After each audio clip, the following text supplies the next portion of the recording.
በዛሬው ዕለት ማለትም በዕለተ ቅዳሜ ቀን ሰኔ 7 2017 ዓመተ ምህረት የአማራ ፋኖ ብሔራዊ ኃይል በጎጃም ቀጠና የሐዲስ ዓለማየሁ 7ኛ ክፍለ ጦርም ነበልባሎቹ ጠላትን እንደ ቅጠል እያረገፉት እንደሚገኙ መረጃዎች ተሰምተዋል።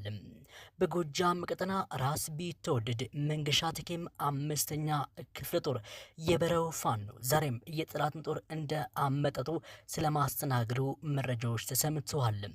በጎንደር ቀጠና ሜጀር ጄኔራል ውባንተ አባት ኮረም በበርካታ ቀጠናዎች የጠላትን ጦር በፓትሮልና በተሽከርካሪ እንዳይንቀሳቀስ አድርጎታል። በምስራቅ በለሳ ወረዳ ልዩ ጥቃትም ተፈጽሟል ነው የተባለው።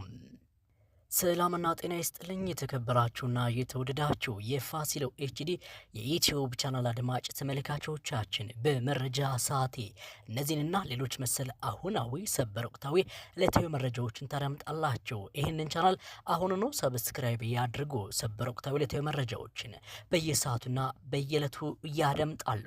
ይህን ቪዲዮ ለብዙዎች እንዲዳረስም ላይክና ሼር አድርገው። የአማራ ፋኖ ብሔራዊ ኃይል በአራቱም ክፍለ ግዛቶች እያደረገ የሚገኘውን ተጋድሎ አጠናክሮ ቀጥሏል። በጎጃም ቀጠና የሐዲስ ዓለማየሁ 7ኛ ክፍለ ጦር ነበልባሎቹ አበርጃት ብርጌድ ጠላትን እንደ ቅጠልም አርግፈውታል። ከጠዋቱ 4 ሰዓት ጀምሮ እስከ 7 ሰዓት ድረስ የ4 ሰዓት ውጊያ አድርገዋል። ጠላትን አስክሬን በአስክሬንም አድርገውታል። አይበገሮቹ ወደ ቤተ ንጉስ ኮሚ ዘሜ ያመሩ የጠላትን ኃይል ፈርጥማ ክንዶችን አሳርፈውበታል። የውጊያው ቦታውም ሰውጌና ደጀት ውጊያ ወሰደ። ሰዓትም 24 ሰዓት አሁንም አልቆመም።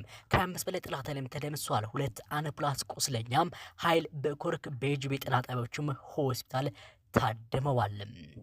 ጠላት ዙ 23 ሞርተር፣ መድፍ፣ ብረት ለበስ ታንክ የመሳሰሉ ከባድ መሳሪያዎችን ወደ ቤተ ንጉስ ኮሚ ዘሜ የተኮሰ ቢሆንም የጋማ ከብቶችን ገለዋል። የንጹሃን ቤትም አፍርሷል። ክፉኛ እንደተመታም ጭምረው የተነገረው እንደ መረጃ ምንጮቻችን ገለጻም። አጼ ፋሲል ክፍለ ጦርና ኢንጂነር ስመኘው በቀለ ክፍለ ጦር በጥምረት በፎገራ ወረዳ በአገዛዙ ሰራዊት ምሽግ ረፋድ ላይ ከወጅ ጊዮርጊስ የጀመረው አውደ ውጊያ ሲትዘባ ተራራ ድሮ ርባታ ላይ የነበረውን የአገዛዙን ምሽጎች በመደረማመስ ጠላትን ዋናውን አስፓልት ድረስ እንዲፈረጥጥ አድርገውታል። በዚህ አውደ ውጊያ ጠላት አንድ አይሱዙና አንድ ፓትሮል ተሽከርካሪ ከጥቅም ውጭ ሲሆኑ የአገዛዙ ሰራዊትም ቁስለኛን በሁለት ፓትሮል ወደ ደብረ ታቦር ከተማ አስገብተዋል። በተመሳሳይ ዋጅ ጊዮርጊስ ውጊያ እንደጀመረ የኢንጂነር ስመኘው ሰራዊት አለምበር ከተማ ውጊያም አድርጓል። በሁለቱም የአውደ ውጊያ ቦታዎች ከጠዋቱ 2 ሰዓት እስከ 6 ሰዓት ተኩል ድረስ ውጊያው ሲቀጥል የአገዛዙ ከባድ ኪሳራን አስተናግዷል። የሜጀር ጄኔራል ውባንተ አባት ተወርዋሪ ክፍለ ጦር በሰራዊት የተጠና የከተማ ኦፕሬሽን የአማራን ሕዝብ በከዳ ብአዴን ሰራሽ ሚኒሻ በርካቶችንም ልዩ እርምጃን መውሰዱን አጠናክሮ ቀጥሏል። በዚህ ከተማ የታቀደ የስራ ብዙዎች ወዲያውኑ ሲሞቱ በርካቶች ቁጥለኛ ተደርጓል። እጅግ ከባድ አደጋም በጠላት ጦር ላይ ደርሶበታል። ደብረ ታቦር ሆስፒታልም ተጨናንቀዋል። ለመረጃ ምንጮቻችን ምስል ሰዓት ላይ ሄሊኮፕተር ደብረ ታቦር ለማምጣት የተገደደው በክፍያ ሲገላግላቸው የነበሩ የአማራ ፋኖ ህዝባዊ ድርጅቶችን ለማስወገድ የታለመ ነው የተባለው። በምስራቅ በለሳ ወረዳ ቋላሞሲት ከተማ ላይ በተደረገ የጨበጣ ውጊያ ከ25 በላይ ያገዙ ወታደሮች መደመሰሳቸው ተነገረ። የአማራ ፋኖ ብሔራዊ ኃይል ጎንደር ቀጠና 5ኛ ዳግማዊ ቴዎድሮስ ኮር ስር የሚገኘው የንስር በለሳ ቅጣው እጅጉ ክፍለ ጦር አንድ ብርጌድ አባላት በትናንትናው ዕለት በምስራቅ በለሳ ወረዳ ቋላሞሲት ከተማ ዘልቀው በመግባት ለ3 ሰዓታት የቆየ ልዩ ውጊያን ማካሄዳቸው ተነግሯል። በዚህ ውጊያም 20 የሰሜን ምዕራብ እዝ መከላከያ ሰራዊትና 5 የሚሊሻ አባላት በድምሩ ከ25 በላይ ተላላኪዎች ላይመለሱ ተሸኝቷል። ሙትና ቁስለኛ ከተደረጉት የጸረ አማራ ቡድን ወታደሮች በተጨማሪ በርካታ ክላሽንኮቭ በሰላም ተማርኳል። በማስከተል ሚላኛውን መረጃ ላስደምጣችሁ። የጎጃም ራስ ቢትወደድ መንገሻ ተኬም 5ኛ ክፍለ ጦር የበረው ፋኖ ለህልውና እየታገሉ እውነተኛ ሀቅ ለኢትዮጵያ ሕዝብ እልፍ ብሎም ለዓለም ማህበረሰብ እየታገሉ የሚገኙ የወርቅ አባይ ብርጌድ የፋኖ አባላት ናቸው። የወርቅ አባይ ብርጌድ የተመሰረተው ህዳር 23 2017 ዓ.ም ጀምሮ ብርጌዱ ስራ ላይ ይገኛል። በብርጌድ ውስጥ ማራ ሻለቃዎች ሲገኙ እነሱም ዘመነ ሻለቃ፣ ሳምነው ሻለቃ፣ አብርሃም ሻለቃና ፈንቅል ሻለቃ ናቸው።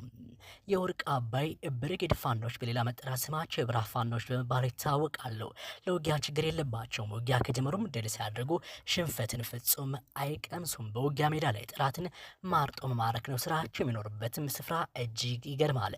አካባቢው ሰንሰለታማ ተራራ የታጠረ ነው። ትግሉ የአሸናፊነት መድረክ ነው። ትግሉ የማይበግሩ የግንባር ሜዳ መፋለሚያም ቀለበት ነው።